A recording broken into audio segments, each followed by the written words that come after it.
A candy honoring silk workers, the surprising origin of French macarons, and a market named for a gastronomy legend. This week, we're in Lyon, France. Traveling the world to bring you delicious dishes, tasty beverages, and interesting experiences. This is the Destination Eat Drink Podcast on the Radio Misfits Podcast Network. I'm Brent Peterson. Welcome to Destination Eat Drink. Destination Eat Drink is for foodies who love to travel and travelers who love to eat. And this week on the show, we're talking with Virginie Jandet from Tasty Lyon, a foodie tour company who takes hungry travelers around the gastronomy capital of France, Lyon. But first, be sure to subscribe to the podcast and share it with your friends and social media.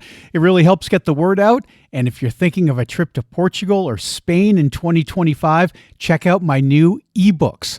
I have foodie travel guides to 24 cities in Portugal and Spain, outlining not only the best things to do, but also all the things to eat and drink in places like Lisbon, Porto, Seville, and San Sebastian. Each city foodie guide is $2.99 to $5.99, and if you're coming to Portugal, I have a full Portugal foodie guide for 17 cities at just $9.99. Get your ebook at buymeacoffee.com/destinationeatdrink/extras, and thank you very, very much. Virginie Jandet from Tasty Lyon is an expert on the food of the city that's called the gastronomy capital of France. She shares with me why Lyon is such an important foodie city, and Virginie tells me about the markets of Lyon, a red-colored praline, local cheese, and the characteristic rustic restaurants called Bouchon. Okay, I'm starving, so let's eat. Destination Eat Drink.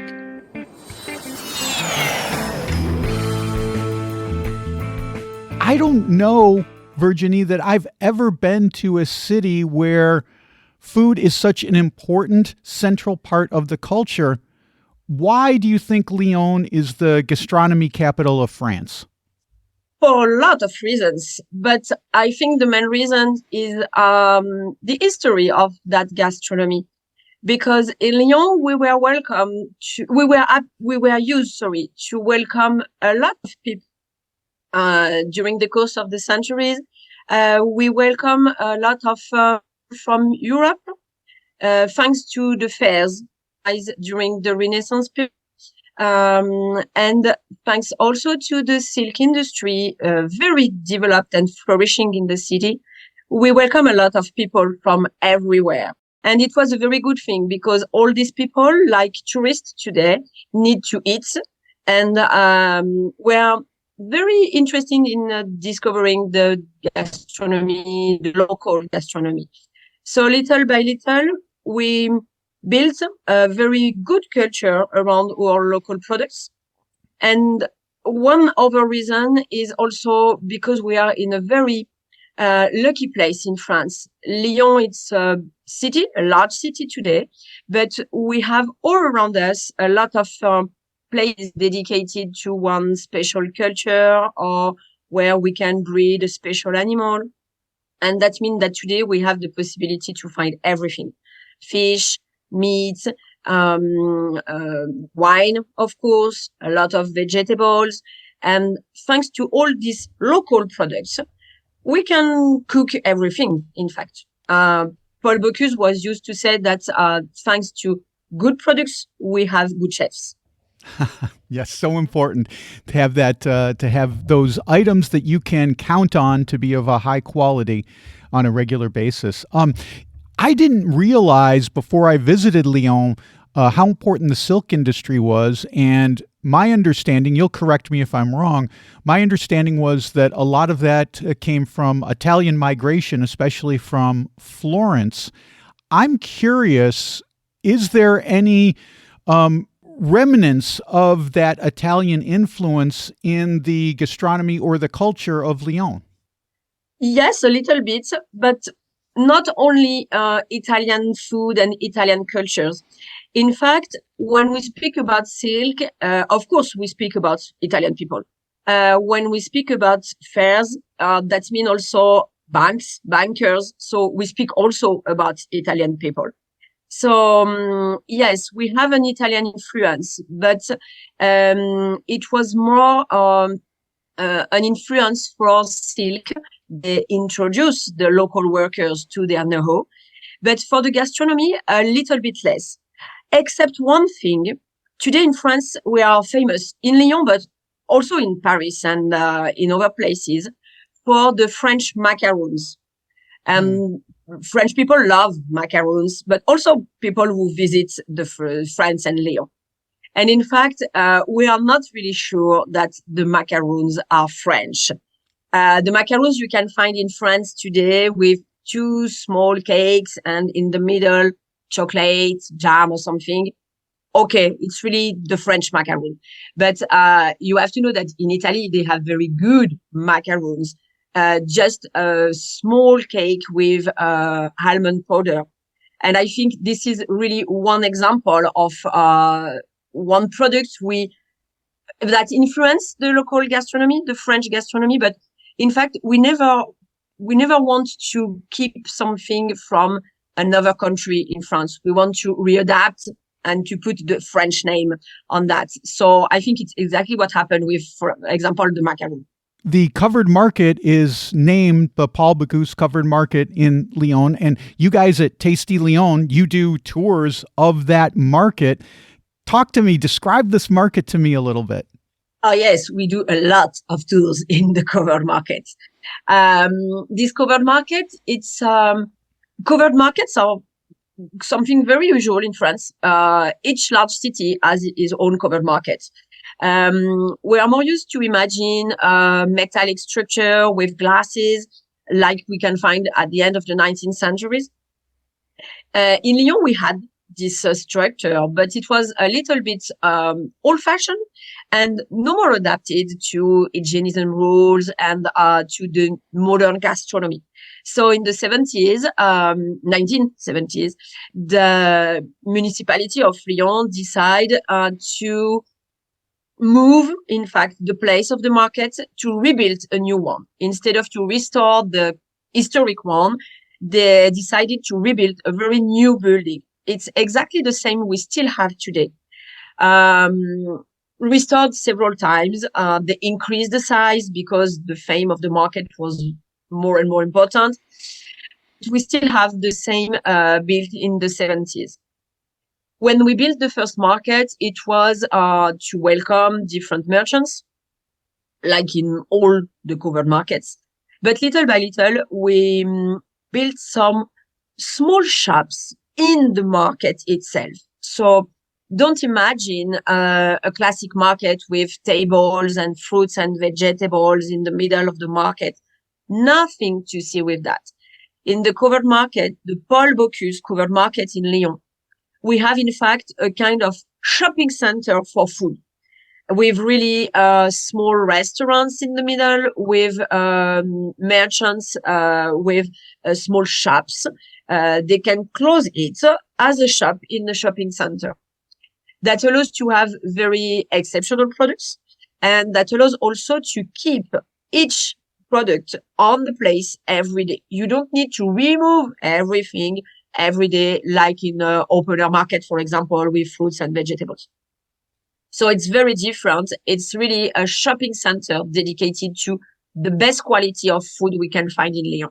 I find this fascinating because, like you said, when I think of a market, I think of produce, produce stalls, and this is a different idea. But I love this idea because when I go to a new city, I always look for these kinds of gastronomy places, these cool food shops, because when I come home, I bring food with me. I don't bring clothes, I don't bring any other kinds of souvenirs. I pack mine with food. We were just in the Azores and I brought cheese home with me, vacuum packed to make it legal. But, I brought cheese home with me.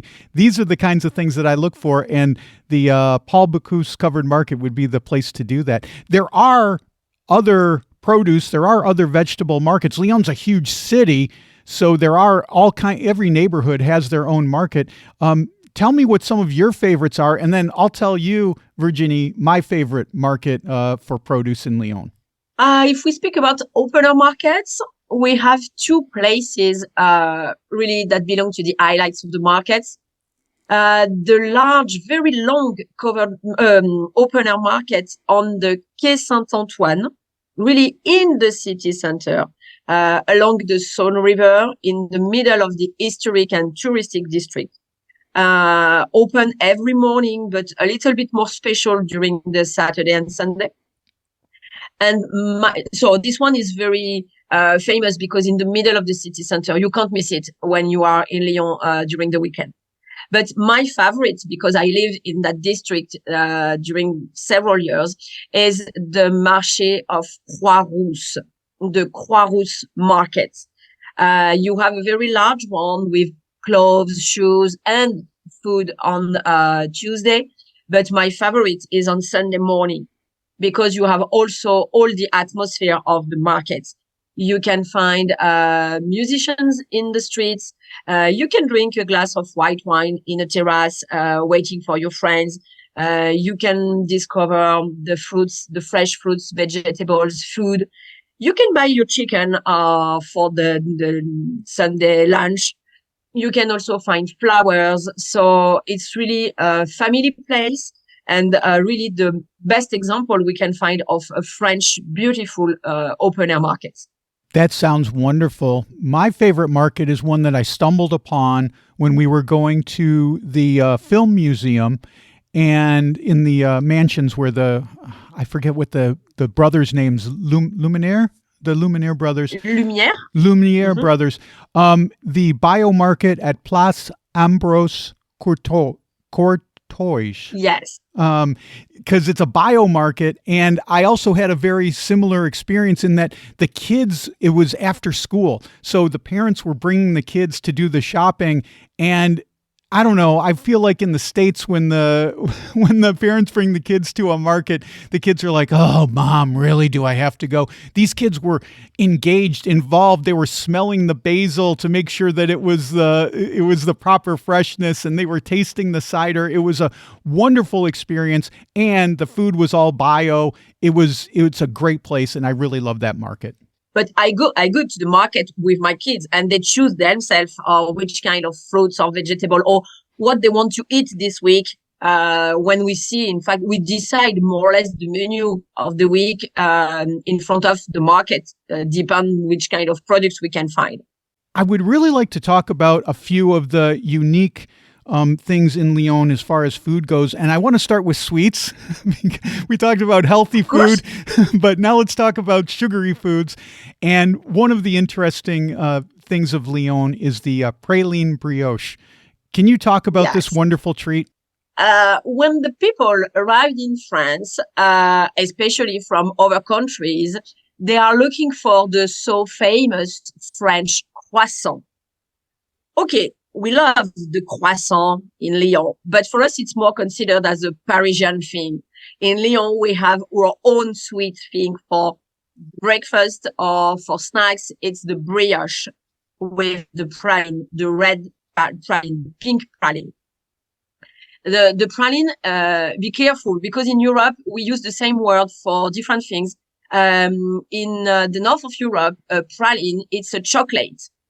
For us, nothing to see with that. No chocolate. It's an almond covered with red sugar. So nothing to see with chocolate and nothing to see with fruits. Sometimes we can imagine that we have a red fruit in this small sweet. Nothing. Just almond and sugar, colored red sugar. So it's for us a very famous local specialty, used in a lot of different recipes. That should be the brioche, that should be a pie. We are also used to put it in macarons, in cookies, in madeleines, in cakes. You can use it everywhere. It's just almond and sugar. So you can add in different recipes. But for us, that allows to have red color in a lot of recipes. It's more funny and very, very tasty. Some people love going to France for the museums and the artwork. I love going to France for the patisseries and looking through the window and I'm like, wow, that looks so good. Let's get 5 of those. One of the other things about Lyon is the cuisine. Is that how you pronounce it? Yes, I was never sure about how to pronounce it. The Cousin de Lyon. Talk about that because now we're getting into chocolatey stuff. it's a coussin, but it's Coussin. difficult for people. Coussin. Okay. I'm going to leave it up to you, Virginie. It's always difficult for people who are not French. So the coussin, sometimes we can translate it as a cushion because in fact it's that looks like a silk cushion. This very special chocolate, it's really Lyonnaise chocolate. You can't find the same one all around the city. It's very something linked with the history of the city. If you ever been in Lyon, maybe you visited the very famous basilica we have on the top of the hill, the Fourvière Basilica, built at the end of the 19th century to thanks the Virgin Mary for the protection on the city, etc., etc. It's a very long story in Lyon, the protection of the Virgin Mary on the city. And we consider today that the city is still protected by the Virgin. And we offer, each time we ask the Virgin to protect the city for a very special event, we are used to offer her something to thank her. And we had in the 16th century, we offer a golden coin put on a green silk cushion. Exactly like for a wedding, we offered the coin on the cushion. The cushion still exists today, the real silk cushion. And in the 1960s, one chocolate maker in Lyon wanted to create a local souvenir, something linked with the history of the city in chocolate. And finally, it shows this cushion, this coussin, and he recreates, thanks to chocolate and marzipan, because thanks to marzipan, you can have the color, the shape, etc. And he recreates this real cushion linked with the history of the Virgin Mary. And today, if you buy a box of coussin to offer or for you, you have the box is exactly the shape of the silk cushion. And you have inside all the history of this very special chocolate linked with the history of the Basilica in Lyon. And today we are also used, the municipality is used to offer this kind of cushions to, it's a kind of diplomatic gift when we receive a special people in France or when we receive a special people in Lyon. Politic man or a very important star, depend. We are used to offer each time a cushion. It's really the Lyonnaise souvenir you can find in Lyon. Another idea to bring something back with you home, bring a cushion with you. I never considered that those little green treats would be linked to the silk trade. But now that you say it, it makes total sense. They do look like little silk cushions. I knew the cushion thing, but I never thought of the silk aspect of it. And that is fascinating. If you were to go into a patisserie and you were looking for something to snack on, what would your favorite thing be besides the praline, besides the coussin? Oh, difficult. The coussin, it's not really for us considered as a pastry, more as a candy, more or less. The praline, yes, it's really the praline, the real brioche with praline. We eat one at least one time a week, minimum one time a week. If not, we can we have a lot of different recipes. Not in a pastry, but as a dessert in a restaurant, I love to eat the île flottante. You know what is it? No. It's an egg, a white egg on crème anglaise, the yellow cream. Okay, wow. So you can imagine the crème anglaise, it's a yellow cream. On the top, you have the white of the egg. and more or less as a meringue. And when you are in Lyon, it's a French dessert. But when you are in Lyon, sometimes we love to add one small piece of praline in this recipe. That means you have, in fact, the white of the egg with small red pieces, or just if you had one praline in your cream, instead of to have the regular crème anglaise with the yellow vanilla color, you had the praline and you have red cream, pink red cream. So that allows to play with colors. And when you have guests at home, for example, you are the king of the pastry. It does. It sounds very elegant. That was the word that I was thinking as you were describing this, elegant. And you would be the king if you were, or the queen if you were to enjoy this, I think. It's easy, just clever tips, but easy to have a very beautiful thing for your dessert. Yes. Great topping to a great meal. I did want to ask you about the Bouchon, because this is a thing that is, I mean, all these things are unique to Lyon, and this is why it has such a rich gastronomy history and gastronomy culture even today. But the Bouchon seems uniquely Lyonnaise. And I had never been to one, although you're starting to see them pop up in other places. I think there's a couple in New York, and you'll see other Bouchons other places besides Lyon. But it started in Lyon. It is distinctly Lyonnaise. Tell me about the Bouchon. Yes, if you are in Lyon, if you want to eat in a restaurant, please don't choose a classic restaurant for the first time. Just at least one time in your stay, go in a local, authentic Bouchon Lyonnais. It's a very important signification, authentic Bouchon Lyonnais. That means you will be in a restaurant, of course, with a table, seats, etc. But a very different one. These small restaurants, because they are not a very, very large place where you can have a lot of people. They are just small restaurants that looks like a little bit as the Italian trattoria, maybe an Italian influence, another one in the Lyonnaise gastronomy. And we have this very authentic decoration, simple but very efficient, with good food and authentic recipes, old recipes. That means we still cook in this restaurant the same thing the so famous Lyonnaise mothers were used to cook for workers. These restaurants were not dedicated as for elegant people or for Saturday night when you want to eat somewhere with your friends, but very dedicated, only dedicated for workers. The silk workers. We still speak about silk when we speak about gastronomy. And silk workers were not used to eat really a lot at home.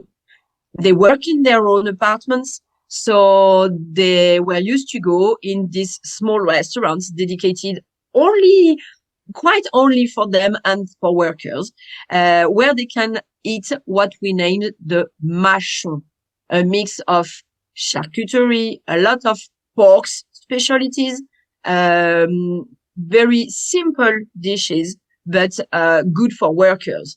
Easy, you can eat that all year long. Easy for all the family, kids, adults, everybody. And it's really the authentic cuisine as you can cook at home, you for your family.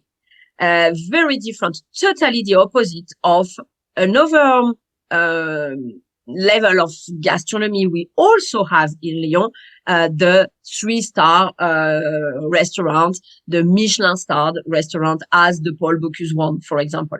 So we have both, but the Bouchon Lyonnais are really where we eat us easily in our daily life. We are less used to go in the Paul Bocuse restaurant 2 times a week. Yeah, right, of course. Your wallet couldn't afford it, right? Mine can't.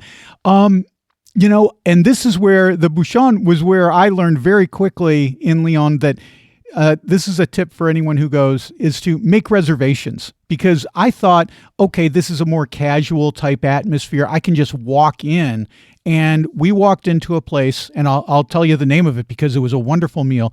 I think it's pronounced Poelon d'Or, Poelon,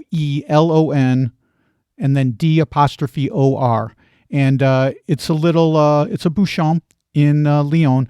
And we walked in and I thought, okay, we're going to just get a table. And they were like, do you have a reservation? No, we don't have any space. I said, oh, please, can we come in? And he said, okay, but you only have 90 minutes. And in the United States, 90 minutes is an eternity for dinner, But he was like, nope, only 90 minutes because I have another reservation coming in at 9:00 or whatever it was.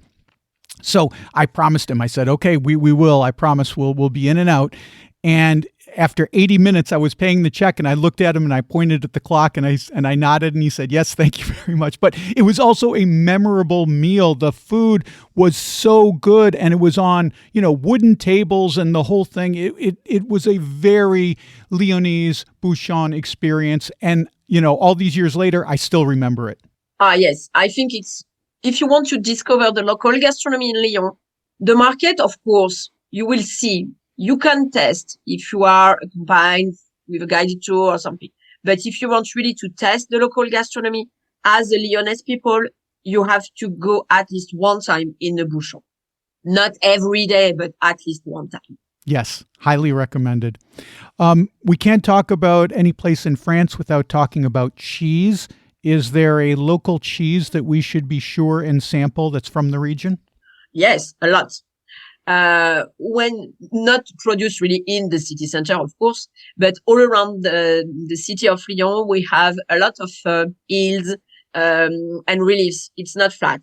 So we have a lot of goats. So we can find easily goat cheese.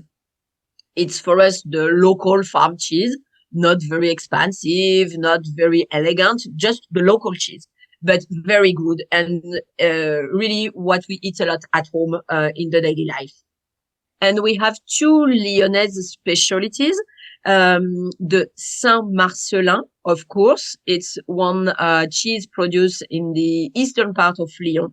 Very famous, especially when you buy it in the Mère Richard, one very famous cheese seller in Lyon. Where Paul Bocuse was used, for example, to buy the cheese for his restaurant. And it's a local cheese, very special when it's well-aged, because it's a classic farm cheese, very creamy. And if it's well-aged, you can eat that not with a cut, but really with the spoon or on bread. It's so good. And we have also another specialty. Another time I will speak of about the silk workers, the canut. It's the cervelle de canut, the brain of the canut. Okay, I can understand it will be a little bit strange, but don't worry, the brain is just cheese. It's not a real brain. No, it's not a real brain. It's very easy to eat. It's just creamy, fresh cheese with herbs, shallots, salt, pepper. We can have different recipes. Each Lyonnais has his own recipe. But we love to pair it or for the aperitif with dips, for example, or with the famous saucisson lyonnais, the cooked sausage.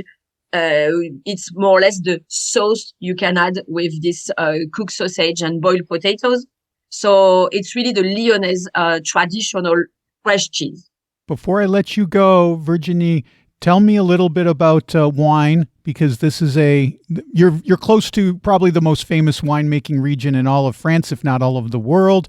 But what kind of wines do local Lyonnais like to drink when they sit down for lunch or dinner? Depend of your lunch, of your dinner. Depend of the day of the and what you're eating and how you're feeling. If today, for example, for my lunch, I have a simple lunch in my daily life.